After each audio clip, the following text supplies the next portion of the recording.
toutes et à tous, on se retrouve ce matin en live au chalet La Monde de Jeu avec des invités exceptionnels puisque à ma gauche nous avons Germain Windsor Shark. C'est bon ou pas? Éternue ça comme tu veux. Non, non, mais tu me dis ça à chaque fois, mais j'ai envie de progresser, je me suis entraîné avant, j'ai l'impression que j'ai un peu raté. Je suis désolé. Un peu, mais ça va. Au bout de la table, nous avons Christophe. Bonjour Christophe. Bonjour. Et Aline. Bonjour Aline. Bonjour tout le monde. On se retrouve tous ensemble pour vous parler jeux de société, évidemment, nouvelle sortie, évidemment, puisque nous avons un jeu qu'on va vous montrer, qui est posé derrière nous, qui s'appelle Comic Strip. On va parler pas le café. Comic Strip, c'est votre nouveauté à tous les deux. Vous êtes co-auteur sur ce jeu. Winston Stark, ça va pas? Winston Shark. Si, non, c'était bien la première. Oh, mais non, mais j'ai envie d'être bon, moi, vous savez. Un jeu vous co-signez tous les deux, mais qui a une histoire c'est un jeu qui est issu d'une certaine manière de Nouvelle Contrée. Oui. Là, derrière, il est là. Tu étais le seul auteur. Eh oui. Oui, mais comme je s'entend très bien avec Christophe, on a décidé d'avoir un enfant ensemble. Tu veux que je me lance dans l'histoire? Oui, bien sûr, on va en parler. Évidemment, il y a tout un programme dans cette matinale. On va vous parler des deux jeux, on va vous les décrire, on va forcément s'attarder sur celui-ci en particulier. Mais on va commencer par cette histoire. Effectivement, vous vous connaissez depuis longtemps et c'est la première rubrique. On vous parle de nos invités, on vous les redécrit. Si vous vous lancez dans cette matinale, comme tous les jours, ces matinales dans lesquelles on vous parle de jeux de société de manière générale, mais aussi de nos invités, surtout de nos invités, et un peu des jeux à la fin. On a envie de savoir comment cette rencontre s'est faite, d'où ça vient, et on sait que ça vient de loin, parce qu'on vous connaît, pour ceux qui suivent les réseaux sociaux depuis très longtemps, et qui ont l'habitude de regarder les présentations de jeux de société sur Trick Track ou ailleurs, on vous a déjà vu ensemble, pas du tout sur ces jeux-là, mais raconter des histoires. Raconter des histoires autour de la bande dessinée en plus, parce que, pardon, j'ai la gorge un peu prise, on s'est rencontrés à Trick Track, où du coup moi j'étais surtout aux côtés des vidéos et un peu à écrire des articles, parce que quand on est Trick Track on fait un peu tout, et Christophe venait pour parler de bande dessinée. Grâce à toi d'ailleurs. Pardon. Oui, en plus. Alors si on tu veux remonter ça encore aussi, avant, oui. parce que c'est toi qui m'as présenté à FAL. Et oui, qui voulait ouvrir sa Trick Track TV à d'autres supports, tu m'as présenté à FAL et du coup c'est là où je suis arrivé à Trick Track pour faire des vidéos sur la bande dessinée et c'est là où on s'est rencontrés avec Germain. D'abord grâce à toi, parce que ça fait longtemps que tu parles de bande dessinée à droite et à gauche. Pour les plus anciens de la BD, on te connaissait sur BDGest, notamment, Bulder, enfin tous les sites qui existaient au début des années 2000. Ouais, c'est ça. Quand on commence à parler d'un truc d'il y a 25 ans. Dont certains membres du public n'étaient pas nés à l'époque. BDGest existe toujours, Bulder aussi, je pense que ça existe toujours, mais ça doit être beaucoup moins actif. Aujourd'hui, tu fais partie des figures de ceux qui ont parlé de bande dessinée pendant des années, effectivement. Alors je sais plus quand ça s'est passé, cette rencontre avec Fal, mais... Il y a 10 ans à peu près. Que 10 ans? C'était plus que ça, ça remonte à très très loin. Mais je suis située ça vachement plus loin. 10-12 ans, je dirais, max. Alors, ça arrive avant que moi je vienne sur Trick Track, parce que c'est peut-être l'année avant que j'arrive, quand je suivais les vidéos, tu venais déjà en faire. Ouais. Après, moi je suis embauché et pendant un an t'es pas trop venu, et c'est surtout commencé à revenir après. Et puis quand il y a eu le rachat avec Sophie, c'est là où on a vraiment mis en place le fait d'avoir très très très régulièrement des vidéos autour de la BD. Mais donc oui, ça commence à remonter. Parce ça s'est passé lors de Paris Ludique en fait. C'est ça.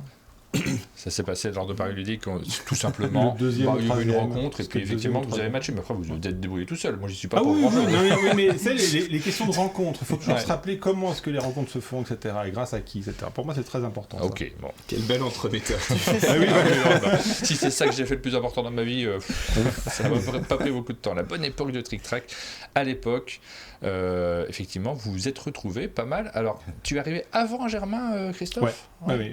Donc, tu faisais des vidéos avec Guillaume, peut-être? Je faisais avec... alors, c'était les vidéos que elles étaient faites avec Fal, uniquement avec Fal au départ.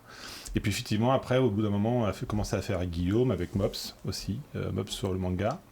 Alors c'est des amateurs d'art de manière générale, pas forcément de bande dessinée à la base en ce qui concerne Fal, mais ils aimaient bien cet aspect-là, mettre en avant d'autres choses, et tu as été l'entremetteur, donc tu as amené, il y avait cette tentative qu'on a tous, on l'a aussi nous sur un monde de jeu, l'envie de pouvoir parler à vous qui nous regardez d'autres choses. C'est pas si simple en réalité, ça n'a pas été simple non plus chez Trick Track d'amener de la bande dessinée et surtout de capter l'audience, de leur dire regardez, suivez ce que l'on fait. Ouais, et puis il y a eu pas mal de formats, de tentatives avec des trucs qui marchaient aussi plus ou moins.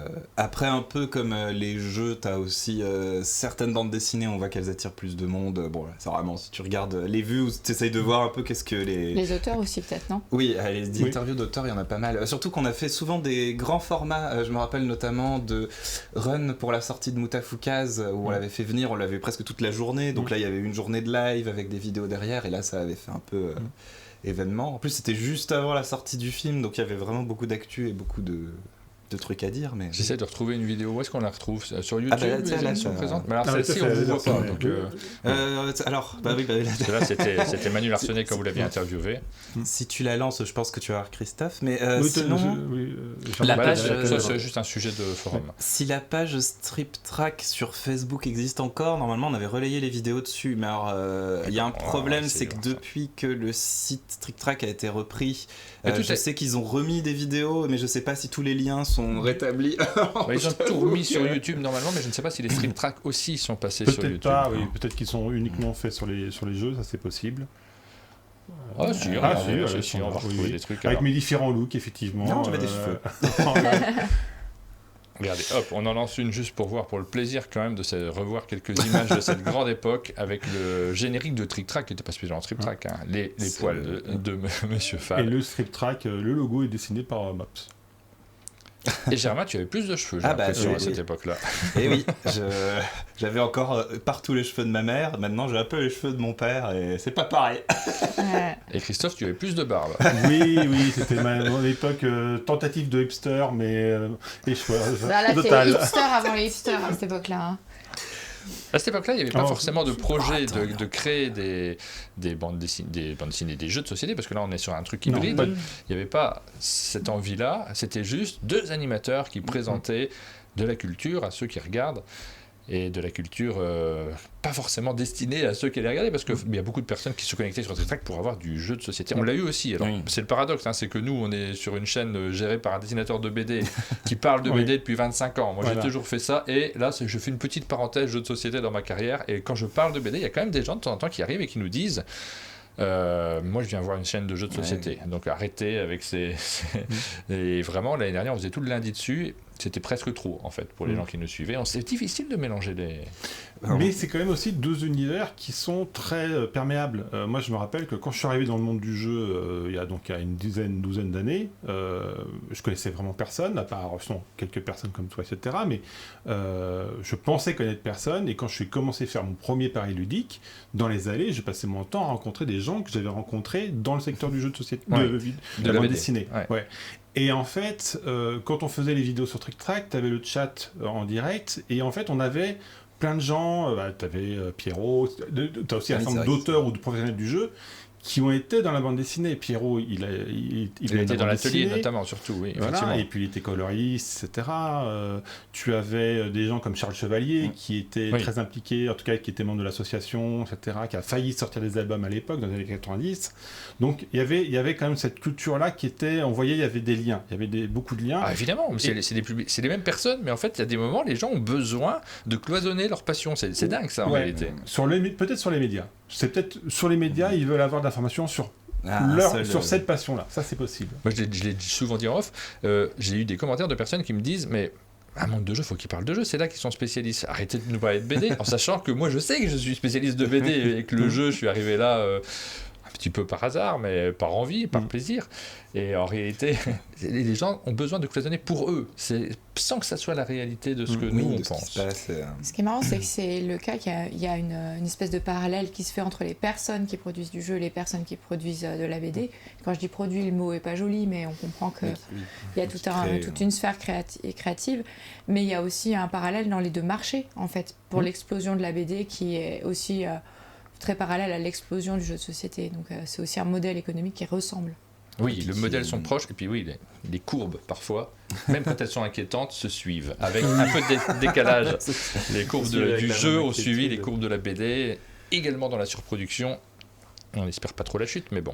Et puis là, vous parlez aussi de trois d'auteurs, de gens qui ont plutôt commencé dans la BD et qui sont allés dans le jeu, mais t'as des auteurs de BD actuellement qui croisent pas mal. Je pense notamment à Ronan Toulouette, qui est illustrateur de bande dessinée principalement et surtout, mais il a illustré plusieurs Time Stories. Là, ça fait peut-être un moment qu'il n'a pas d'autres projets, mais c'est régulier qu'il se retrouve sur des jeux de société. Une des personnes qu'on avait pressenties pour les illustrations, c'est un jeune auteur de BD nantais qui s'appelle Nicolas Gendron, que je suivais depuis un moment parce que j'aimais bien ses BD, et puis à un moment je découvre qu'il illustre un jeu, et je me dis bon, donc il y a vraiment, déjà ça va être facile de lui parler, et il y a moyen que tu commences à voir que vraiment c'est très poreux, peut-être plus du côté des illustrateurs, illustratrices que des scénaristes. Évidemment, mais il y a aussi besoin de travailler tout simplement, donc on regarde à droite à gauche ce qui se passe. Il y a une vraie différence entre la bande dessinée quand même et le jeu de société, c'est cette dimension narrative qui est dans le style de dessin. Un illustrateur de tableau par exemple n'est pas forcément bon en bande dessinée parce qu'il y a toute cette dimension de faire bouger les personnages, de les faire animer dans l'esprit de celui qui lit la bande dessinée. Cet aspect-là n'est pas nécessaire forcément dans le jeu de société, c'est des démarches qui ne sont pas tout à fait les mêmes. Même si dans les deux cas, tu fais vivre quelque chose à la personne qui joue ou qui lit. Oui, bien sûr. Donc il y a quand même ce parallèle. Il y a beaucoup de ponts, effectivement. On nous demande sur le chat s'il y a des chaînes de bande dessinée du type d'un monde de jeu. J'avoue que moi, j'en cherche aussi. Si vous en avez, j'en cherche parce que des fois, j'aimerais bien suivre. Et je me renseigne souvent par moi-même en allant sur les sites des éditeurs plutôt qu'en cherchant les journalistes parce que j'en trouve pas tant que ça. Évidemment, il y a toujours BD Gest, qui est un monstre avec une communauté énorme à l'intérieur qui vous permettent de trouver des conseils si vous y passez votre vie, mais des fois on a besoin de concision. Et ça, c'est pas simple à trouver. Sur YouTube, il y a le fils de Bulle qui est pas trop mal et qui fait des petits sujets, qui doit sortir une vidéo toutes les 2 semaines. Ouais, c'est pas mal. Ok, oui, qui je crois est libraire aussi, si je dis pas de bêtises. Oui, il y a des libraires. Des libraires, j'en ai vu, effectivement. Ouais. Et il fait de la chronique et souvent il prend soit un album dans l'actu et il en profite pour parler d'autres sujets autour, ou si parfois il y a des polémiques, il en profite, il va essaye d'aller dans le fond des histoires. Donc il y a un côté entre, on va dire une forme de journalisme et une forme plus de un petit peu documentaire, mais c'est vrai qu'à part lui, je saurais pas trop. Il y a plutôt des podcasts. Moi, je connais plutôt des podcasts. Le travail vidéo, c'est encore autre chose. Mais en BD, c'est tellement justifié de montrer l'image. C'est ça qui est dingue, c'est que c'est très très adapté en réalité. Bon. Oui, Brelum qui parle des émissions aussi historiques avec Guillaume Bouilleux. Oui, oui, c'est vrai qu'on en a fait des trucs un peu barrés. Sur Trick Track, effectivement, la grande époque de Trick Track. Les gens sont toujours là. Les gens très souvent, on en parle avec un peu de nostalgie parce que ces époques-là qui nous ont accompagnés, combien de temps Trick Track, une quinzaine d'années? La période vidéo Période vidéo, oui, je crois qu'il commence en 2005, pardon. Attends, ça a duré quand même un peu plus longtemps parce que ça a duré jusqu'au Covid. Jusqu'au Trick Alors après, il y a eu une deuxième phase de Trick Track Show, mais qui était un peu différente. Mais là, l'époque, je veux dire, parce que je suis sensible à cette époque-là, de la communauté. L'époque de l'équipe qu'on voit ensemble quotidiennement. Un vrai site d'influenceurs qui avait un poids énorme sur le marché. Je critique pas du tout la période de Trick Track Show, mais pour moi, c'est une autre époque. C'est quelque chose de différent. Il se passait quelque chose du quotidien dans Trick Track. On se connectait tous les jours et on voyait. Trick Track Show. Oui, c'est autre chose. C'était beaucoup d'improvisation, faut le dire. Moi, quand je faisais les vidéos, je ne savais pas du tout ce que fallait les dire. Moi, j'avais des messages à faire passer pour expliquer mon album, etc. Et on faisait, je sais plus, c'était quoi, c'est Silence Plateau. C'était ça la phrase, Silence Plateau. Et c'était lancé, et je ne savais pas ce que mon voisin allait dire. Donc et Guillaume, pareil à Guillaume ou Mops, donc c'était très impro, donc ce ton qui était un peu particulier par rapport au Trick Track Show, c'est pour ça que le format était pas le même, parce qu'effectivement les émissions étaient plus ou moins construites. Oui. Nous on a essayé de faire quelque chose de plus... moi je demandais à Germain de faire des chemins de fer. Je dis là en fait j'aimerais quand même qu'on parle de ça, maman, de ça et de ça. Moi je fais des chemins de fer pour ces matinales là, j'ai mon petit chemin de fer, je mets même le temps en face, mais si tu veux, j'y crois pas trop. Non, il faut garder de l'impro. Là tu veux regarder là on parle de Track, j'ai prévu je me suis dit ça va durer jusqu'à 8h30 cette histoire là. On est 23. Il est quelle heure 23 Quand on avait les petites vidéos malgré tout justement un peu review d'album, en même temps on savait pas où on allait, mais en même temps on avait 12-15 minutes, donc il y avait une espèce de contre-la-montre de je ne sais pas où ça va mais je dois quand même dire des trucs dans le temps imparti et sur mon sujet je surveillais alors il y avait ça aussi parce que c'était des vrais marathons, parce que moi je venais une fois par mois et il fallait faire ces émissions dans la journée. Donc Combien 6 6. Ah oui, c'est beaucoup 6 quand même, par contre. Ouais. Puis on les étalait sur le mois après. Mais Ouais. C'est pas mal. Oui, c'est toute une époque. C'est une époque à laquelle on est très attaché. On nous dit sur le chat, vous faites le lundi. Alors on a un peu changé la formule cette année. On a reçu Rachel, elle est arrivée hier, Aline. C'est la fête ici dans le chalet d'un monde de jeu. Quand vous êtes arrivés, on était tous à poil en train de danser d'ailleurs. Non, on était épuisés. On avait déménagé, on avait travaillé, on avait fait des réunions. On avait rempli le frigo de Rachel. Moi, j'étais fatiguée. Donc vous la verrez demain en matinale, Rachel. Elle est sur le chat. Tu peux me montrer le chat, s'il te plaît? Oui, bien sûr. Oui, vous verrez Rachel en matinale demain avec nous. Et on n'a pas encore établi notre ordre du jour. Elle est arrivée, on était dans les montages et on n'a pas encore tout défini. Mais le lundi n'est plus forcément consacré à la bande dessinée, aux séries et à tout ça. On le répartit plutôt sur l'ensemble de la semaine. Mais on a prévu des choses. On va essayer de mettre en avant cet aspect-là aussi Petite dans frustration nos côté différents BD formats. depuis la rentrée. Alors, côté BD, parce que j'avais moins de temps. Ouais. Mais par contre, on prépare notamment un format magazine pour la chaîne YouTube. Et dans ce format magazine, on mettra ce qu'on veut. OK? Oh oui. Donc, vous regarderez. Vous êtes obligé de regarder ce qu'on fera. Martha, est-ce que tu es en train de disputer les gens? Pardon. Ça me dépasse à chaque fois. On a parlé de Trick Track. On n'a pas trop parlé de BDGest, mais tu as été très présent sur BDGest aussi pendant des années. Premier rédacteur en chef de BDGest au moment du lancement, non pas du logiciel, mais du site internet qui voulait effectivement devenir un média de la bande dessinée. Donc les news, moi je faisais pas les chroniques, je m'occupais essentiellement de tout ce qui était ce que j'appelle le rédactionnel, ligne rédactionnelle, donc interviews, les informations sur les petites infos, tout ça, essayer de trouver aussi des formats un peu originaux, parce que on parlait d'images, donc moi j'ai commencé à faire des galeries, des expositions virtuelles.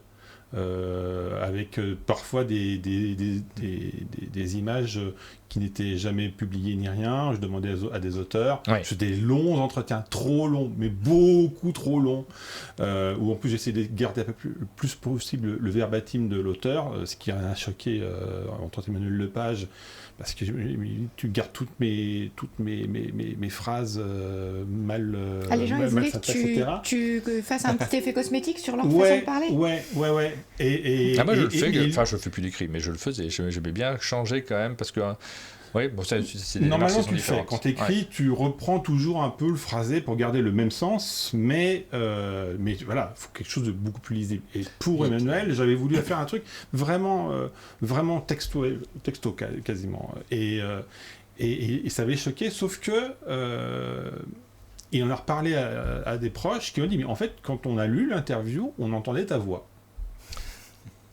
C'est joli, ça. Et ça, tu vois, je dis, mais bon, pour l'époque, ça se faisait encore. Aujourd'hui, c'est illisible, très honnêtement. Mais par contre, oui, donc il y avait ce long entretien où moi, j'essaye de trouver un petit peu pas déstabiliser l'auteur, mais d'arriver à lui faire dire des choses qu'il n'a jamais dites, d'essayer de savoir un petit peu quelle est la personne qui se cache derrière la personnalité publique. Et puis ces galeries où là j'avais plein de dessins qui étaient souvent des inédits. Bajram m'a même mis des dessins de son enfance, toi. Ah ouais. Et ça c'est très très marquant dans la bande dessinée. Effectivement, il y a ce rapport à l'image, au dessin, à l'illustration qu'on a envie de regarder, mais comme un présent.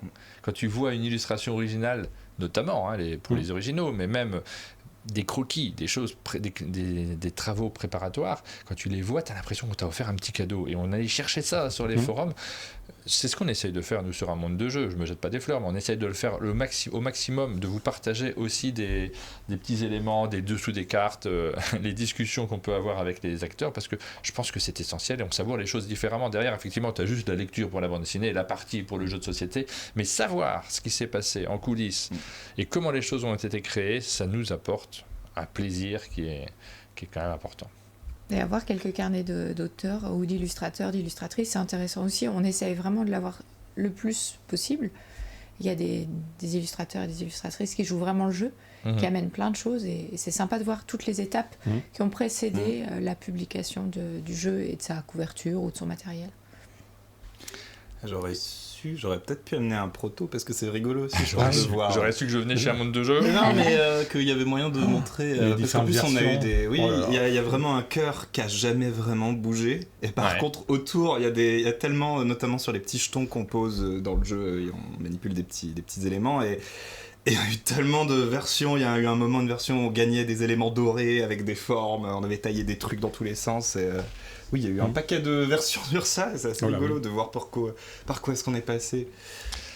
Et puis pour le profane, ça permet aussi de comprendre tout le parcours. Parce que tu as des gens qui ne savent pas comment un jeu est fait, ou une bande dessinée d'ailleurs.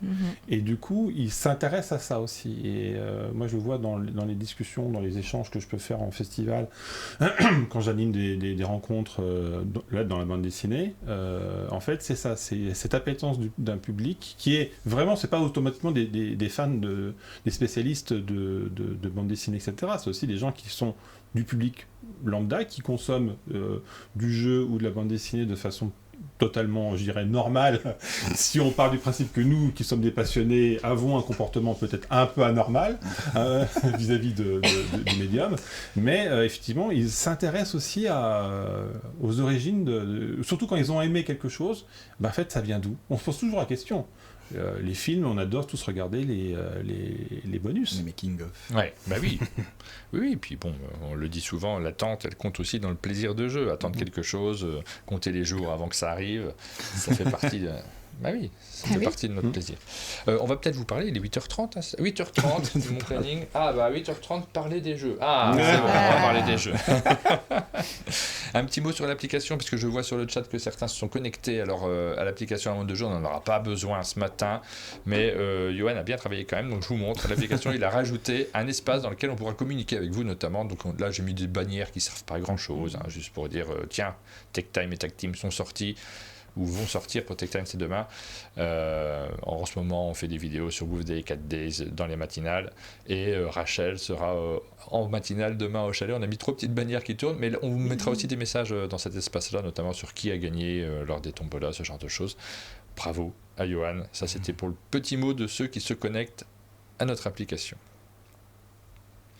On continue donc en vous parlant cette fois-ci de... Déjà un petit mot sur Nouvelle Contrée, puisque ce jeu est toujours disponible, on peut encore l'acheter. C'était pas le premier Olibrius ? C'était le premier c'était le premier.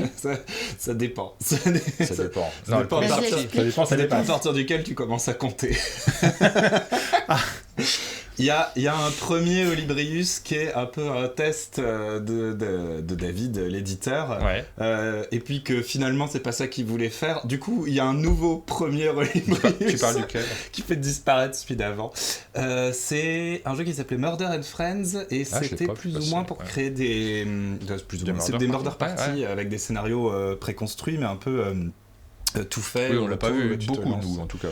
Alors, je suis passé à côté, je m'en excuse, mais... c'est le deuxième premier. C'est le deuxième premier. Nouvelle Contrée. C'est le premier officiel, et il y a un premier officieux. Sur le site, le premier qui apparaît, c'est Nouvelle Contrée. Oui, mais comme il aime bien le mettre sous le tapis, j'aime bien dire que... ça lui fera plaisir. Nouvelle Contrée, donc c'est un jeu qui a vraiment fait parler lors de sa publication. Il a remporté des prix, il a beaucoup été mis en avant à l'époque, puisqu'il nous proposait de jouer, mais différemment. Je vais te laisser le pitcher plutôt, c'est pas moi de le faire, Germain. Avec des livres. Je t'écoute. Oui, l'idée c'était d'explorer un livre comme une terre lointaine, et de se promener à travers les mots, à travers les phrases, pour pouvoir avancer dans le livre. Désolé, et en chercher le sens caché. Et l'idée c'était vraiment de jouer avec le livre en tant que à la fois objet, de jouer avec le texte, de jouer avec le sens des mots, de ce que ça peut évoquer, de la musicalité des mots. Voilà, ça c'est très intello-littéraire quand on l'explique comme ça. C'est pas grave. Mais l'idée c'est que ce soit quand même rigolo et fun. C'est le droit d'être intello-littéraire. Et avec un objet aussi, parce que là je l'ouvre exprès, parce qu'il y a du plaisir à manipuler l'objet. Vous avez réfléchi... on a des sortes de marque-pages à l'intérieur de ce jeu, et quand l'objet te donne une envie ludique. Il y a déjà une part du travail qui a été fait dans l'approche. Je vous montre un petit peu. Ça, j'ai juste ouvert l'extension, mais dans l'extension, il y a quelques marque-pages très joliment illustrés. On est plus sur les genres avec le fantastique médiéval, sur cette la science-fiction. Ouais. Et oui, il y a des trucs, il y a des dessins qui sont un peu fous que j'aime beaucoup. Tiens, celui-là. Enfin, il y en a, et Jeanne a fait des décors qui sont magnifiques. Et oui, le marque-page, en plus, c'est le point de départ de l'idée. Genre, j'essaie de la refaire vite, mais on voit une fois quelqu'un qui nous présente des exemplaires d'une usine, tu sais, c'est pour montrer un peu ce que l'usine elle sait faire, pour dire on peut imprimer en argenté, vous voyez. Et au lieu d'avoir des cartes pour montrer, il avait des marque-pages. Et je commence à me dire, c'est rigolo, il n'y a pas de jeu avec des marque-pages. Et ça a commencé à me travailler. Ça a inspiré David derrière. Et à partir de là, à force de discussion et de réflexion, on s'est dit, le marque-page, c'est quoi comme objet ? Qu'est-ce que ça permet de faire en termes visuels, en termes d'information ? Ça se place dans un livre, ça permet de marquer un endroit. Donc comment on peut jouer sur cette idée qu'il y a des espèces de repères, de bornes ? Et voilà, on est vraiment parti de l'objet et d'envie derrière, mais pour constituer le jeu. Donc oui, c'est vraiment pour le coup, le marque-page, c'est vraiment le point de départ de tout, et on tenait à ce que ça reste, cet objet particulier que tu as envie de manipuler, et qu'au maximum, ce qu'on fasse avec fasse sens par rapport à ce qu'est un marque-page. C'est super clair. Non, l'idée, effectivement, là, c'est l'intention. C'est très clair. Mais après, l'idée ludique, elle est plus compliquée à transmettre. Au final, on s'amuse avec les joueurs autour de la table. Quand même, il y a toutes ces interactions qu'on aime bien. Ce mélange de personnes qui créent quelque chose de plus qui n'existait pas avant le début de la partie. C'est très présent dans Nouvelles Contrées. Et surtout, il y a ce support du livre. Du livre que tu peux choisir, en fait. Tu pouvais choisir le livre que tu veux. Qui va pas forcément jouer sur la partie, mais qui crée un contexte. Oui, un contexte et une difficulté ou une couleur aussi, parce que tu joues pas pareil dans un Lovecraft qui a plein d'adjectifs pour dire que tu peux pas décrire ce que tu vois. Ça devient vite assez compliqué par rapport à un texte qui aurait par exemple beaucoup de dialogue, où là tu perds beaucoup, par exemple, en description, en univers, en lieu, mais tu vas gagner énormément en action, en personnage, et ça influence énormément la partie et ce qui va se passer autour. Oui, et puis ça nous permet aussi de reparler des livres quand on en a choisi un, mais pourquoi celui-là ? Donc parfois de se donner des conseils. Il y avait tout un aspect qui était très agréable. Il est toujours disponible en boutique. Ce jeu, on peut le trouver aujourd'hui. Il continue sa petite vie. Alors ça fait combien d'années maintenant ? Ça un petit moment. Alors si je dis pas d'annerie, il est sorti en 2021. Donc il va doucement sur ses 5 ans. Et l'extension est sortie en 2022, et bon, il reste des boîtes qui s'écoulent doucement, je pense pas qu'elle aura de retirage. Oui, c'est ça, en fait, les jeux, quand ils vivent 5 ans, c'est déjà pas mal. Donc, mais pour la boîte principale, il y aura des retirages, c'est un jeu qui vit bien, ou alors ruez-vous, ceux qui nous regardent. Tu sais pas. Là, j'attends un petit peu des nouvelles de David, les ventes commencent à descendre. Je sais que pendant un bon moment, il s'est maintenu à une moyenne, parce que t'as entre Noël et des creux comme le mois de mai, c'est pas pareil, mais à peu près une moyenne de 200 boîtes par mois, ce qui est pas dégueu. De ce que David m'avait dit, là, le début d'année avait un petit peu baissé. Je pense que ce qui vise plus maintenant, c'est l'international. Les Allemands l'aiment beaucoup, donc probablement qu'il y a un retirage allemand à venir. C'est bien, c'est un jeu qui a vécu et qui vit toujours. C'est plutôt une vraie réussite sur ce jeu-là. Et un nouveau jeu arrive. Alors, un nouveau jeu qui est lié, forcément, mais on voit qu'il y a un thème de bande dessinée et une personne en plus, donc pour faire ce jeu, racontez-moi. On est en 2025. Oh là là, non, je pense que ça devient 2022 parce que Nouvelles Contrées est sortie, je crois qu'on est en train de finir de travailler sur l'extension qui est sortie donc l'année d'après. Et moi, ça fait un moment que je voulais travailler sur les BD, parce que je suis beaucoup plus lecteur de BD que de livres, beaucoup plus. Et donc j'avais envie de trouver de retrouver la sève de jouer avec un livre, mais de le faire avec jouer une bande dessinée, parce que ça me tenait vraiment à cœur. Et quand je commence à me dire que j'ai envie de faire ça, je me dis, déjà, il faudrait quelqu'un qui a la même appétence que moi pour apporter un petit peu de fraîcheur, qui qui maîtrise aussi la BD et qui a la même envie que moi de faire plonger les gens dans les arcanes de la bande dessinée sans que ce soit un truc hyper... Enfin, que ça ressemble à un cours, tu vois. Et puis, ça faisait déjà un moment qu'avec Christophe, on parlait d'un de ses protos de jeu. Et je me dis, j'ai envie de le faire avec Christophe, en fait. Et donc, on se voit, on papote autour. Et en à peu près un mois, on a la mécanique de base. Donc, ça a vraiment arrivé très, très vite. Et après, il y a eu beaucoup de choses autour. Mais les lignes directrices de ce qu'on voulait faire avec Comic Strip sont arrivées vraiment avec une évidence rapide. Ce que j'appelle le cœur du réacteur, il s'est fait en 2 heures. Dans un échange de ping-pong à distance, ping-pong verbal sur un Discord. On s'est fait un vocal. C'était dans un bar, non? Alors, on avait déjà... dans un bar, effectivement, on a commencé à travailler sur le truc, mais on était sur encore une autre version. On va dire, oui, il y avait des éléments qui étaient la représentation de l'image, etc. Mais ce qu'on allait raconter, ce qu'on allait faire vivre aux joueurs, on savait pas, on cherchait un petit peu encore comment on allait faire, parce qu'effectivement on était parti au départ de Nouvelle Contrée pour arriver à quelque chose qui n'a rien à voir avec Nouvelle Contrée, excepté la présence d'un livre. Mais l'idée même, je dirais, tout ce qui était la version coop, etc., c'est un matin sur un Discord où il y a une idée qui est dite, ping-pong, réaction, et pendant 2 heures, on a vraiment développé le réacteur, ce qu'on appelle le réacteur du jeu, qui est la mécanique centrale de Comic Strip. Donc, et après, il y a tout le travail effectivement de développement, parce qu'après, comment tu rends la chose plus fluide, les tests, la durée, les machins, etc.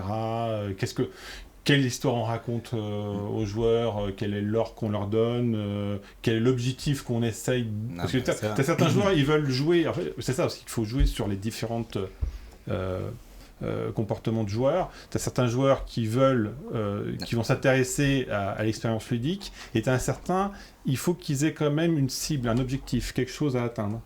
Et c'était pouvoir contenter les deux publics. En plus, on voulait un jeu qui soit grand public, familial aussi, et fun.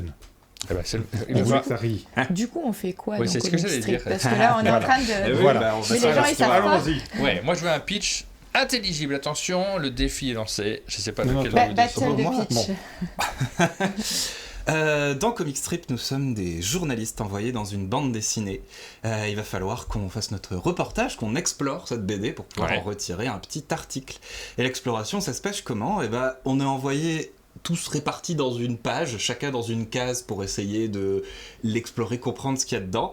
Et il y a un rédac-chef à chaque manche qui va devoir essayer de comprendre dans quelle case on est et qu'est-ce qu'on essaie de lui dire. Il faut prendre une bande dessinée avec quelques cases, c'est mieux. Oui, 3 cases minimum, disent les règles. Voilà. Ok. On l'a assez vite déterminé entre nous comme un cache-case coopératif. Un cache-case, c'est rigolo. Cache-case. C'est malin, je prends une BD au pif. Je prends une BD de Trondheim. Ça fait 3 minutes qu'il a de tourner, qu'il cherche laquelle, et c'est au pif. Non, mais il fallait qu'il y ait des cases. Et donc, hop, on prend une case, et là, voilà, hop, on est caché directement dans l'une de ces cases. Il va falloir deviner laquelle. On a chacun une petite carte qui va indiquer une position sur la planche qui va nous permettre de dire, ok, je vois secrètement que je suis dans cette case-là, dans cette case-là. Et j'ai devant moi une petite tablette qui est une case vierge. Si tu veux les sortir, parce que, après tout, une démonstration de mieux qu'à leur discours. Hop. Donc chacun devant nous une petite case vierge, ainsi que, hop, je pousse cela, des petits jetons, des glyphes, hop, je t'en sors quelques-uns, voilà. Allez. Et ce sont notre matériel de jeu pour essayer de faire comprendre où est-ce qu'on est, de les disposer au mieux. Sachant que plus ça avance, plus il va y avoir des petites contraintes qui te forcent à utiliser certains éléments et pas d'autres, qui te forcent à ne faire que le côté droit de la case, donc ça vient un petit peu complexifier et ça mène des discussions autour de la table de « Ah, je pense que là, il a représenté les petites tentes. » Donc il y a un aspect dessin dans ce jeu, mais c'est pas du dessin, on ne tient pas de crayon, c'est ça. On n'y a pas de... C'était un des prérequis, c'est ça, c'est un prérequis, ça ne demande pas de savoir dessiner. Ça, c'était une des premières règles qu'on a fixées entre nous. C'est parce qu'effectivement, c'est comme les jeux de culture. Faut pas, enfin, si tu dis qu'il faut avoir besoin d'une culture générale immense, voilà, tu perds un certain nombre de joueurs. Et effectivement, il fallait faire un jeu graphique, mais ne nécessitant pas des qualités, des compétences en dessin. Et du coup, voilà, c'est comme ça que l'idée est venue. J'ai fait ma Et case, puis, mais alors là, j'avais pas de contraintes, donc c'était Ah, très ça, facile t'as pour moi. présenté Alors, une détail. il y a une petite chose à préciser. Ah, c'est il va que nous au préciser une départ, petite chose. chacun commence avec 8 jetons. Ouais. Oui, là, je n'avais pas de contraintes, c'était très Glyphes, facile pour moi. Voilà, et les jetons que tu vas utiliser vont ensuite passer à ton voisin de gauche. Donc, faire tourner. et toi, tu vas récupérer ceux utilisés par ton voisin de droite. Et donc, évidemment, si toi, tu utilises une quantité astronomique et que l'autre, il est plutôt un peu plus, comment dire, Parcimonieux. voilà, il y a un moment où tu vas être un peu en difficulté. Ouais, Alors, c'est un d'accord. coopératif, hein, donc Oui. il y a un moment où quand tu vois qu'il y a un joueur qui commence à stacker un petit peu tous ses jetons, on commence à lui dire, non mais... Vas-y, il faut commencer à... cause plus, il faut partager un peu ses jetons. Attends, je t'éclaire. À voir la composition de Martin, ça rappelle un peu Imagine. Alors il y a cet aspect-là, mais il y a surtout le côté. Non, c'était pas celui-là, Ah, c'était j'ai vu. celui-ci. Ah, t'es sur l'autre page. Moi, je te cherchais là. Ah bah, tu me cherches là. Oui, forcément.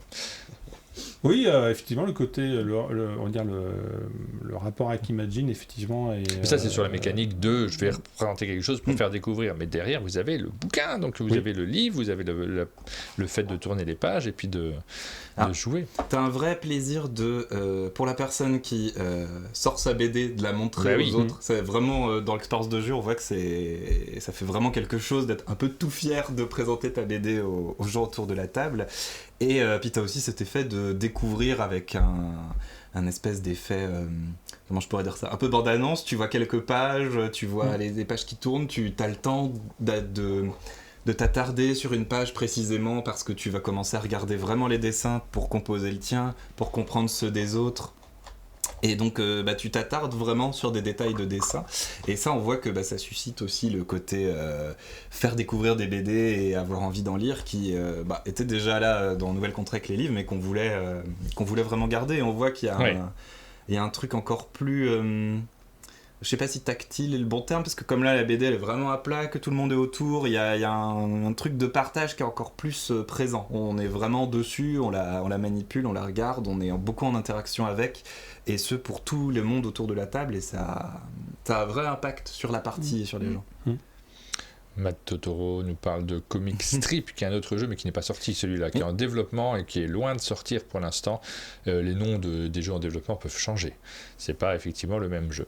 On a une remarque sur le prix. Quelqu'un qui nous dit, je l'ai trouvé, je vois un prix éditeur annoncé à 11,50. C'est impossible. Non, Une non, boîte c'est comme ça, ça ne 22,50. peut pas être à 11,50. C'est Vu la taille de la 22,50. boîte et le matériel, à l'œil, on se doute, donc je ne sais pas d'où vient ce prix. Mais effectivement, on est 22, vous nous C'est une dites. grosse 22,50, promo. ouais. 22,50. À moins qu'il parle d'autre chose. On peut admirer le beau travail Alors, le mélange de Erwin et de l'illustratrice qui est Stacy et on en parle Erwin justement. Galliou qui a fait le... Très belles illustrations. Comment vous l'avez trouvée, cette illustratrice qui est en britannique? Oui, britannique. Ah bah ça c'est Erwin justement, donc Erwin Galliou, notre développeuse et... Directrice artistique. Merci. qui l'a trouvé quand on cherchait des illustrateurs et illustratrices avec un style aussi polygenre que possible, enfin qu'on puisse en tout cas s'identifier dedans, qu'on aime la BD, le roman graphique, le comics, et qu'en tout cas on puisse Et le jeu. vraiment donner et donner l'idée que peu importe ce qu'on lit, on peut se projeter dedans. Et donc on a cherché plusieurs illustrateurs et illustratrices qui nous semblaient correspondre à ça, et Stacy Thomas a vite répondu. Elle était dans nos coups de cœur, et elle était vraiment intéressée dessus, et enfin, on est à la fois très content de la direction artistique d'Erwin et de ce que Stacy a réussi à sortir. Moi, il y a notamment la couverture, il y a eu plusieurs étapes, plusieurs propositions, et elle a réussi à faire un mélange de tout ce qu'on aimait bien, et ça c'est très chouette. Et des fois de directions un petit peu différentes en plus qui étaient dans des pures questions de c'est une couve, faut à la fois qu'elle soit belle, mais en même temps il y a des messages à faire passer avec, et ça fait beaucoup d'éléments qui doivent être un petit peu fluides et discrets, et elle a bien navigué au milieu de tout ça. Parce qu'il y avait un vrai challenge de dire qu'on comprenne que c'est un jeu de société et qu'il se joue avec des bandes dessinées. Et comme tu dis, au niveau du public, autant tu as des gens qui vont consommer les deux, mais autant ils s'attendent pas à un mix des deux. Donc c'est un peu perturbant, on sait, pour le public d'avoir cet échange. Et donc du coup, il fallait que, au premier coup d'œil, que ça soit que tu t'intéresses à la bande dessinée ou au jeu de société, que tu comprennes que la boîte, elle va contenir quelque chose qui va t'intéresser. Bah oui, c'est important. Petite carte qui s'enfuit. Donc vous pouvez aller voir, je vous ai montré le site de Stacy Thomas. C'est chouette, hein. Il y a beaucoup de choses à l'intérieur, effectivement. Elle tient son site à jour, c'est plutôt chouette. Ouais. Les gens abandonnent les sites. Non, mais c'est vrai, souvent ils laissent Oui. tomber et ils postent tout sur Facebook maintenant. Ben, Ou le- Instagram. Instagram, ouais. Je pense comment pour les illustrateurs, peut-être c'est une carte de visite aussi. Il y a ça et je vois, alors moi je l'ai plus vu côté Instagram, mais bon de toute façon là c'est Instagram et Facebook, le fait que Meta annonce qu'il récupère pas mal les images qui sont sur Instagram pour enrichir leur IA, de l'IA, ouais, bien sûr. a fait que les sites sont un peu revenus à la mode parce que t'en as qui ont migré ou en tout cas qui mettent plus tout sur plus autant qu'avant sur Instagram et Facebook, ils en gardent un petit peu pour de la visibilité, mais en fait ils essaient de ramener vers leur site où ils se font moins, ils nourrissent moins la machine de Mark Zuckerberg. Alors, et ça... ouais. C'est quoi c'est Behance qu'on Oui. Alors, suggère ça, c'est- aux illustrateurs et aux C'est vrai qu'on graphistes. suggère ça parce que ça En tout c'est. cas, à l'école, notre fils, on lui dit c'est important que tu travailles sous Behance. C'est Adobe. Hein. Donc, Ouais. alors Adobe, normalement, ils ont quand même tout petit peu plus de morale que. On va me contredire sur le chat très probablement, mais quand même, malgré tout, ils n'utilisent pas les travaux des dessinateurs qui n'ont pas demandé l'autorisation. Au moins ça. Oui, bah c'est. Je te rejoins sur ils ont un petit peu plus de morale. Mais oui, Oh, oui, ils sont c'est- critiqués aussi. Et Mais bon, on va pas rentrer dans le ouais, débat non, ce matin. non, parlons d'Adobe. Mais je sais que oui, enfin, je le vois depuis quelques mois, ça a vraiment joué sur un transfert et une Alors, remise en avant des sites. Ça reste léger. Hein, Ça reste c'est léger parce pas- qu'il y a l'usage. Mm. Quand Oui. tu crées quelque chose, on a beau ne pas aimer. Moi, j'ai jamais aimé Facebook et pour me diffuser mes illustrations pour une raison très simple, c'est qu'avant, je gagnais ma vie sur Internet et que une fois que les réseaux sociaux sont arrivés, je ne gagnais plus ma vie sur Internet. C'est-à-dire que mes dessins servaient juste à diffuser de la publicité sur Facebook ou Instagram. Je n'ai pas 1 euro de Facebook et Instagram. Alors qu'avant, j'avais moi-même, je diffusais moi-même ma propre publicité, enfin j'avais un intéressement. Ce changement-là, il a été très difficile pour beaucoup d'auteurs. Et en même temps, tu as envie d'être lu.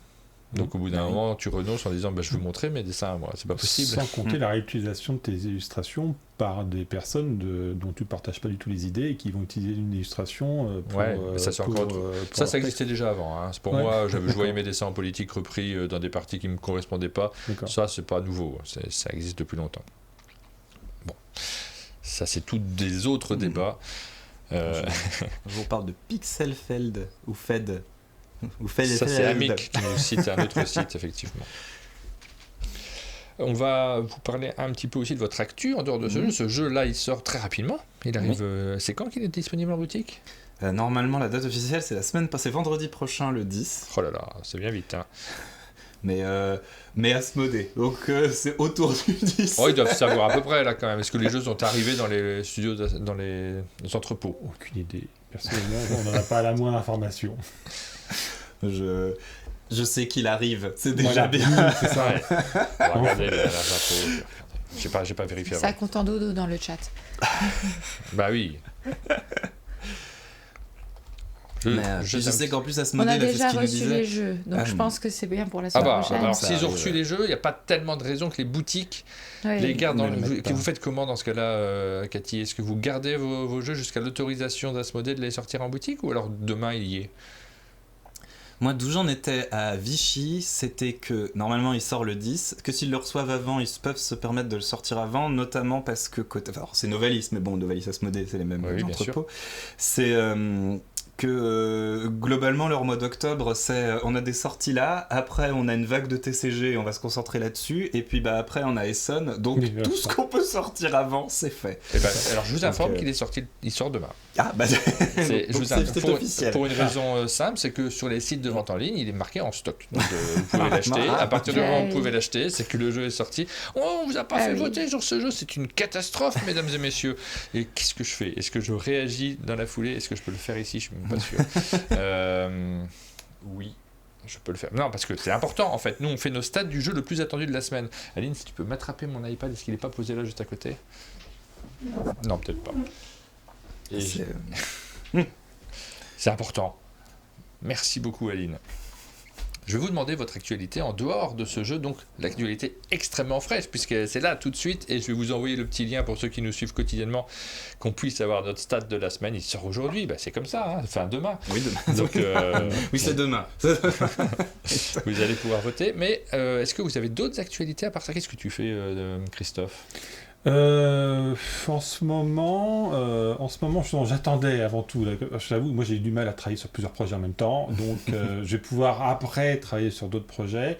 Mon actualité, enfin ça a été l'actualité de. Alors, on va faire quelques festivals pour présenter Comic Strip, et puis après, moi, sinon ma grosse actualité, ça va être Angers BD, donc festival de bande dessinée à Angers, début décembre, le premier week-end de décembre, où je vais y faire des conférences, une conférence sur un album parlant de problématiques écologiques, ma rencontre auteur exposition, je ne sais pas encore avec qui puisque j'attends de savoir quels sont les auteurs qui seront en exposition sur le festival, et ce qu'on appelle un dessiner c'est gagner, qui est un jeu où je fais jouer avec le public. J'ai 3 illustrateurs sur scène et ils vont devoir faire deviner un personnage, une série ou un titre d'album, le faire deviner au public, et c'est quelque chose que toujours très très rigolo à faire, parce que comme le public est très très bon, il devine très rapidement, et donc les auteurs commencent à faire par le truc le moins simple, c'est-à-dire qu'ils commencent par les pieds, le décor, ils dessinent autre chose pour ensuite mettre le détail à la fin,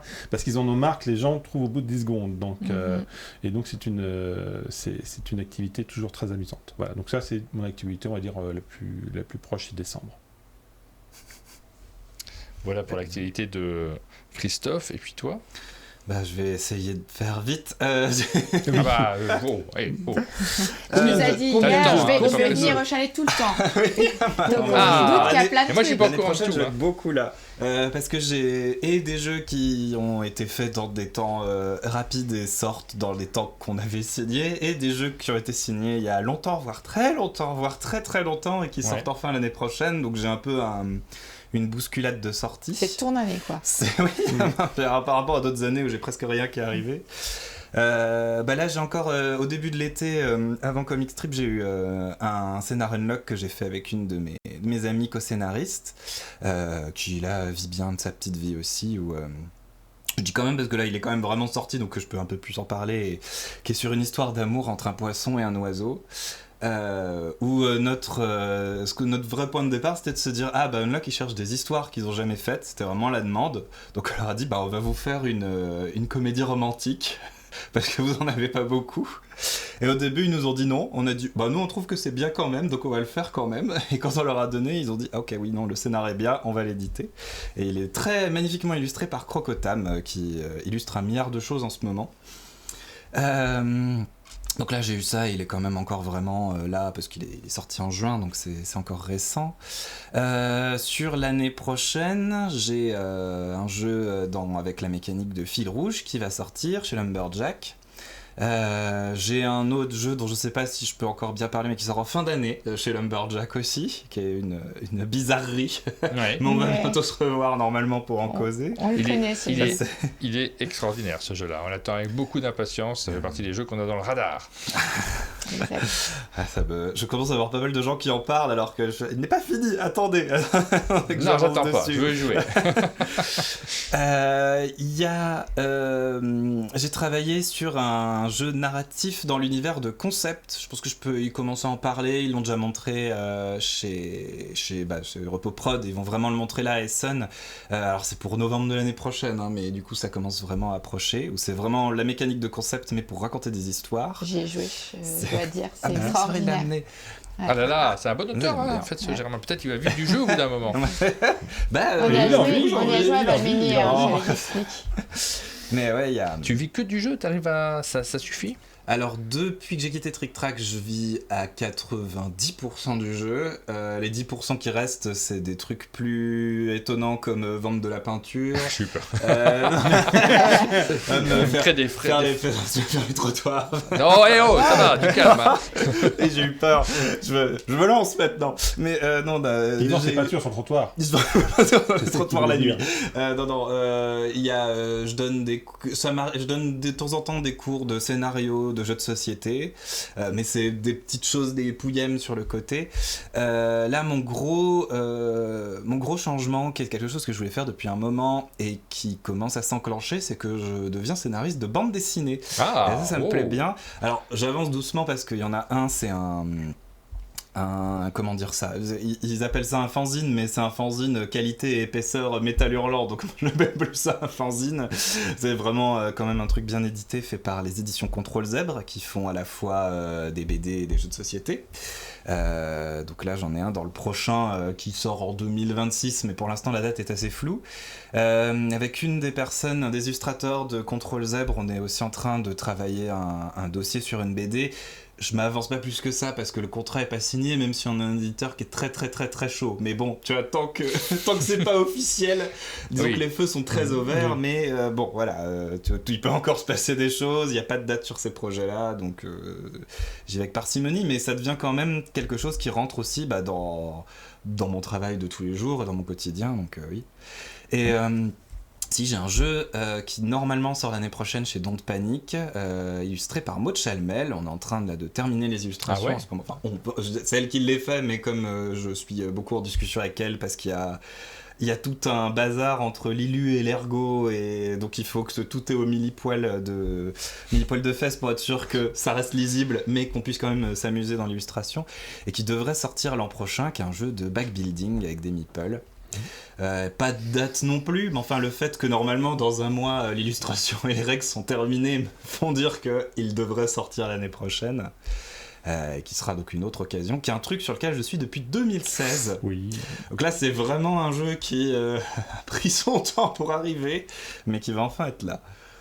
Voilà pour l'actualité. Pas mal d'actu, forcément, mais heureusement, c'est important également de mettre en avant toutes les bonnes raisons de revenir au chalet dans les mois et les semaines qui viennent.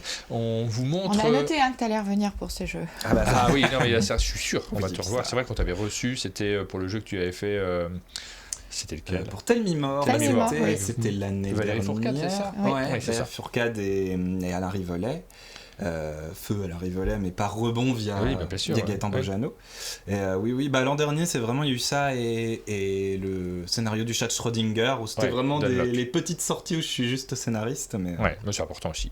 Oui. Je vous fais voter, c'est important, c'est important parce qu'on fait des classements et ça va être de plus en plus, depuis que Rachel est arrivée au chalet, donc depuis hier, elle passe des coups de fil, elle discute avec les éditeurs pour justement essayer de ne pas louper les jeux qui sortent, et vous le voyez, vous vous êtes rendu compte ce matin, c'est pas facile de savoir à l'avance, en début de semaine, les jeux qui vont sortir en fin de semaine, ce n'est pas encore des réflexes, on a un travail nous-mêmes, c'est-à-dire d'information en disant, mais attendez, on fait notamment les votes, on met en avant les sorties importantes, on essaye de créer, et c'est volontaire de notre part, c'est réfléchi, on essaye de créer une événementialisation autour des sorties, parce que c'est ça qui permet aussi aux jeux de s'installer quand il y a des attentes et des annonces. Donc on le fait, vous pouvez participer à ça, être acteur de ces tentatives-là en utilisant l'application umdj.fr. Bien sûr, on rajoutera une image. On va rajouter une image parce que là, je l'ai juste mis ce matin et j'avais pas prévu que c'était une sortie de la semaine. Donc, Comic Strip, vous pouvez voter pour ce jeu. Vous indiquez si c'est un jeu, oh là là, je suis froid là-dessus, ça m'intéresse pas, je déteste la BD et je trouve que je n'aime pas la coiffure de nos deux invités. Ou alors, au contraire, j'ai pas mis ma gapette. Au contraire, vous êtes hyper hypé, vous avez très envie d'y jouer et vous allez de l'autre côté, vous choisissez. Je pense que tu peux faire refresh si Johan a mis le... il a mis l'image. Merci Johan, il est chaud, Johan aussi. Moi j'ai très envie de jouer parce que là forcément vous savez on est dans mon domaine. Je vous mets un 92. Je montre pas toujours mes votes à l'écran, c'est vraiment des fois j'ai pas envie de montrer ce que je vote parce que je vote avec honnêteté. Hop, mon vote est indiqué et actuellement vous êtes 3e sur le... Alors, il faut aller dans l'onglet les sorties de la semaine 40 parce que c'est les sorties de la semaine 40. L'image s'affiche pas encore sur mon écran, mais c'est pas très grave, elle va s'afficher chez vous. C'est le deuxième, j'ai envie de dire, non? Le deuxième, sur la liste des 3 sorties, il y en a beaucoup plus de sorties cette semaine-ci, il y en a même énormément. Et vous êtes forcément bien classé parce que aussi on vous le présente en matinale, donc la présentation elle est beaucoup plus poussée que ce qu'on peut faire sur d'autres jeux, ça rentre en compte, mais c'est pas du tout un défaut de ce système, au contraire, la communication. C'est un élément essentiel de la sortie d'un jeu. C'est quelque chose qu'il faut travailler de manière générale. Tech Time, évidemment, est en tête. C'est un jeu dont on a parlé pendant des semaines et des mois et qui était présent au Sablier d'Or. Donc, vous le connaissez très bien. On se doutait qu'il serait bien classé, il a des notes exceptionnelles. On a C'est peu de aussi jeux qui ont de si bonnes un notes. objet ludique, Ouais. voilà, vraiment original. Ça, il y a vraiment pas de photo là-dessus. Il mérite largement sa première place. Je le dis ouvertement. Non, mais voilà. Non, mais très honnêtement, c'est une très belle découverte. Voilà pour les votes de ce matin. Pour la présentation aussi de Comic Strip, on arrive sur la fin de cette émission à la fameuse minute culturelle, c'est-à-dire qu'on vous demande ce que vous faites en dehors du jeu de société. S'il y a un conseil que vous avez envie de donner à ceux qui nous regardent, ça peut être n'importe quoi, hein. Ça peut être une série, un restaurant. Non, mais vraiment ce que vous voulez. J'ai pas encore eu. J'attends qu'on me conseille. Ah, j'ai été mangé chez Trois Gros.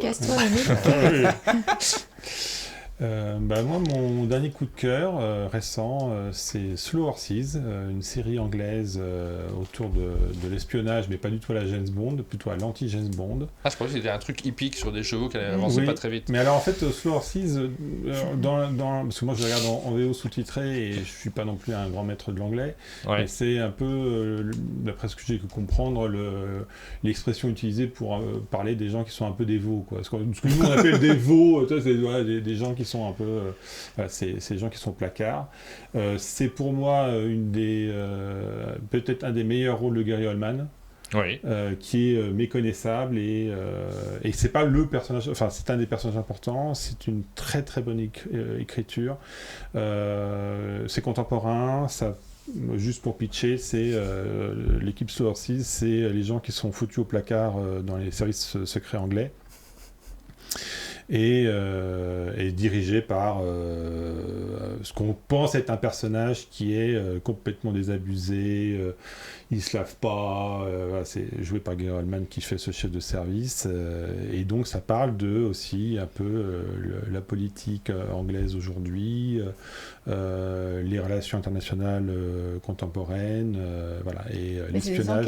Ce sont des enquêtes, chaque fois. Alors en plus c'est presque des mini-séries puisque chaque saison ne fait que 6 épisodes, mais ça a un rythme de dingue et il y a un casting exceptionnel. Slow Horses, c'est le conseil de Christophe sur cette matinale. C'est une série Canal, Apple, Apple Plus, Apple TV. J'ai l'impression, effectivement. Qui en est à sa 5e saison. Qui vient de sortir. J'ai pas regardé, moi. J'ai pas regardé du tout. Ça remonte. Ah, on se le met dans notre liste, Ouais. Aline.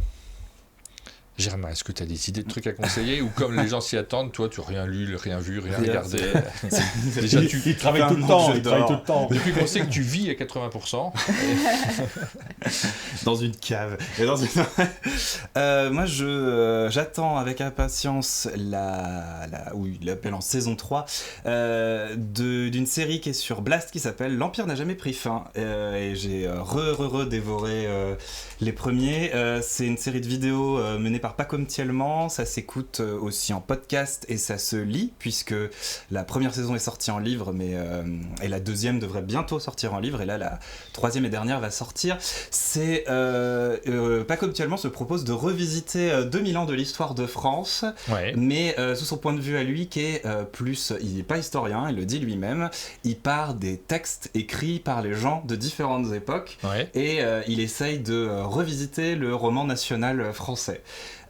Et c'est un peu fou, faut vraiment le prendre comme un autre point de vue sur l'histoire de ce qu'on a vécu. Bon, c'est pas mal de gauche, hein, je vais pas le cacher non plus, donc ça peut aussi énerver, hein, voilà. Mais c'est fascinant. Enfin, moi j'apprends plein de choses, j'apprends le fait d'avoir juste un autre angle de vue sur plein d'événements. Plein de choses qui se sont passées et de comment le pouvoir se constitue au fil des années. Et bah c'est moi c'est un truc que je bois. J'ai déjà écouté au moins 2-3 fois les 2 premières saisons. Tu veux et dire là, le pouvoir écrit l'histoire à sa propre gloire. C'est ça les qu'est-ce qu'il dit, qu'est-ce qu'il ne dit pas, comment on interprète certains événements d'histoire aussi, où tu vois vraiment que qu'est-ce qui est resté en mémoire, qu'est-ce qui est réhabilité longtemps après. Il y a par exemple l'épisode sur Jeanne d'Arc qui est assez fou parce que tu as et l'histoire de Jeanne d'Arc et comment elle est utilisée, réinterprétée de son vivant, juste après sa mort, un peu après sa mort, au 19e siècle, au 20e, enfin c'est assez zinzin. Et moi ça s'écoute comme un affaire sensible et moi j'adore vraiment. Et je pense que c'est le truc qui mérite d'être écouté. Je vois pas comme tellement qui parle de Twin Peaks, il est surtout connu pour ses travaux sur Lost et sur même plus couramment sur Damon Lindelof et sur Twin Peaks, David Lynch. Et il aime bien réfléchir sur ce que peuvent vouloir dire les œuvres. Et là, il s'est amusé à appliquer ça à l'histoire de France. Et c'est assez étonnant du coup, mais c'est un point de vue qui est vraiment intéressant. Je me rends compte que j'ai pas fait bouger mon menu de l'émission. C'était tellement j'ai bu vos paroles, je me suis pas concentré dessus.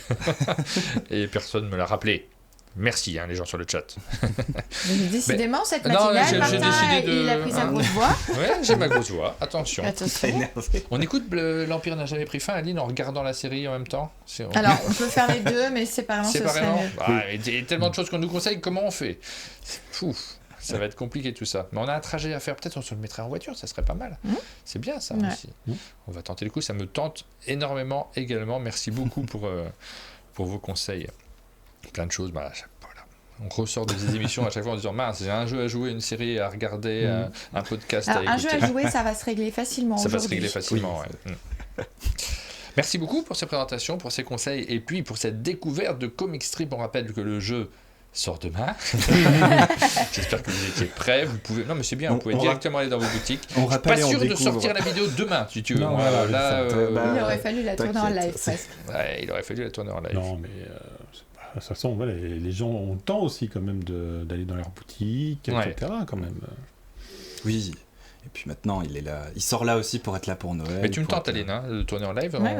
Techniquement, on peut le faire, mais on va voir comment on se débrouille. Si on veut être un peu dans l'actu. Vous n'êtes pas à l'abri de. Tiens, on le fait en live cet après-midi. Vous n'êtes pas à l'abri de nous voir cet après-midi. Ah ouais, parce que vous pouvez. Vous avez je peux, il faut que je m'adapte un tout petit peu en termes de. En fait, ce que je veux, moi, quand je fais une vidéo, c'est que les règles soient super propres pour que ceux qui vont retrouver la vidéo derrière se disent c'est un monde de jeu. Je sais qu'ils ont une marque de fabrique sur les règles, c'est nickel. Donc je veux avoir ça. Par contre, techniquement, je mets juste un petit peu plus. En fait, j'enregistre directement sur mes caméras parce que la qualité du live elle n'est pas suffisante pour retravailler derrière, donc j'enregistre et je me resserre de mes cartes. La version YouTube arrive plus tard, mais la version vous pouvez le voir directement. On va voir si on est d'autant que tu as du montage motivé. Pour gagner en efficacité, en clarté, donc oui, tu te fais quand même double taf là. Pas tout à fait double taf, mais non, je gagne un petit peu de temps sur certains aspects, certains seulement. On peut le tenter si ça vous amuse. Oh bah oui. Donc, comme à l'ancienne. Voilà. Dans ce cas-là, on serait en live aux alentours de 14h30, quelque chose comme ça, c'est ça. Soyez prêts. Mais je m'adapte, j'avais pas prévu que ça serait demain la sortie. Et on a envie aussi de vous proposer les vidéos dans les temps. Je l'ignorais moi-même. Nous non vous plus. l'ignoriez. C'est bien. On sera là, vous verrez Rachel avant demain du coup. Vous la verrez dès cet après-midi. Demain, on se retrouve avec toute l'équipe d'un monde de jeu et Fred Henry, ça sera notre invité. On aura l'occasion de découvrir, de discuter avec lui de plein de choses. Préparez vos questions, évidemment, on compte sur vous sur le chat et puis de parler de The Line. Ouais, un jeu qui n'a qu'un défaut, il lui manque une lettre. Pourquoi Aline. Pardon. Je l'avais pas. Ouais. Super. Oui, quoi. Si les chroniqueurs commencent à faire des blagues, on est mal parti. C'est la fin de cette émission. Merci de l'avoir suivi. Merci à vous de vous être déplacés jusqu'au chalet pour nous faire découvrir Comic Strip. On vous donne rendez-vous peut-être cet après-midi et demain, donc pour notre prochaine matinale, tous ensemble. Bonne journée à tous. Ciao. Et à très bientôt. Bonjour à toutes et à tous, bonjour Aline. Bonjour Martin, bonjour tout le monde. 4e jour de la semaine spéciale consacrée aux petits jeux Cat Days et Wolf Days. Aujourd'hui, on va jouer à Cat Days. Ce sont des petits jeux qui sont signés par Gareth Edwards, illustrés par Pauline Détra, publiés par Banquise Édition qui reverse 50 centimes à l'association de Gareth Edwards. Oui, l'association Fair Place Animal Rescue qui vient en aide aux animaux. On revient très vite sur le système de jeu. Dès qu'un joueur a rempli complètement ses jours de la semaine, il a placé un animal, un petit chat, dans cette version du jeu. Sur chaque jour de la semaine, on compte les points. Celui qui a le plus de points remporte la partie. Et un tour de jeu, c'est très simple. Soit on tire une carte, soit on pose une carte. Tu as perdu hier, c'est à toi de commencer. Oui, c'est déjà 2 fois que je perds. Toi, t'as perdu qu'une fois. Donc moi, j'ai perdu déjà 2 possibilités de peluche. Et j'avoue, ça ne me fait pas plaisir. Oui, parce qu'à la fin de la semaine... Je vais poser ce chat exigeant sur le dimanche. Et je te mets la pression là, direct. Ouais, à la fin de la semaine... Le vainqueur de cette semaine spéciale aura le droit de commander l'un de ces petits chats peluches ou ces petits chiens peluches. Hop, je tire une carte. Team chien. Très bien, moi je vais poser ce chat chez moi à côté de n'importe quel autre chat. C'est normal, c'est un chat nerveux, donc il a besoin d'être à côté d'un pote. Ok, moi j'ai tiré une carte. Moi je vais poser ce chat chez moi à gauche d'un autre chat et sauf erreur de ma part, le vendredi c'est à gauche du samedi. J'ai pas encore réussi à gagner avec les chats. J'aimerais bien gagner avec les chats. Je vais jouer ce chat n'importe où chez moi, ici. Hop. Je vais piocher une carte. Je vais poser ce chat n'importe où, ici. Je vais poser ce chat chez moi, à gauche d'un autre chat. Ça sera des jumeaux, 2 chats paresseux qui font la sieste à 2. Je vais échanger ce chat du samedi avec ce chat du samedi. Est-ce que c'est pas bien joué? Très bien. Eh bien, je vais échanger un chat avec un autre chat sur le même jour. Et Ah. je vais reprendre mon samedi et Ouais, te c'est- redonner ton samedi. C'est pas super ça, parce que j'avais pas prévu que tu fasses ça, moi. Eh ouais. Ça m'arrange pas du tout. Jouer ce chat le mercredi. Tiens, hop. À toi. Je vais tirer une carte. Je vais jouer ce chat curieux chez moi, n'importe où. Donc ce sera un mardi. Je vais poser ce carton ce vendredi et je vais récupérer mon chat nerveux qui était le mien. Non, c'était le mien de base.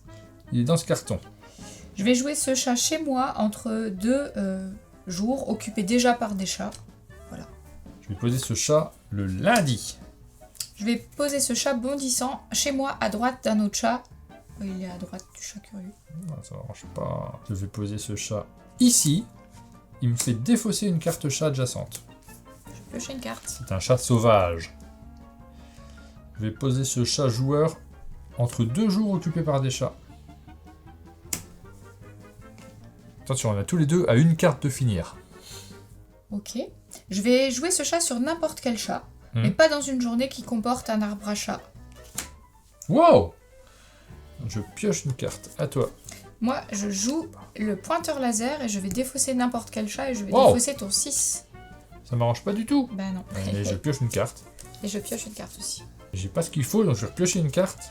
Et moi, justement, je peux jouer ce chat chez moi le mercredi. Bon, ça marche pas. Le mardi, ça marche pas. Et le lundi!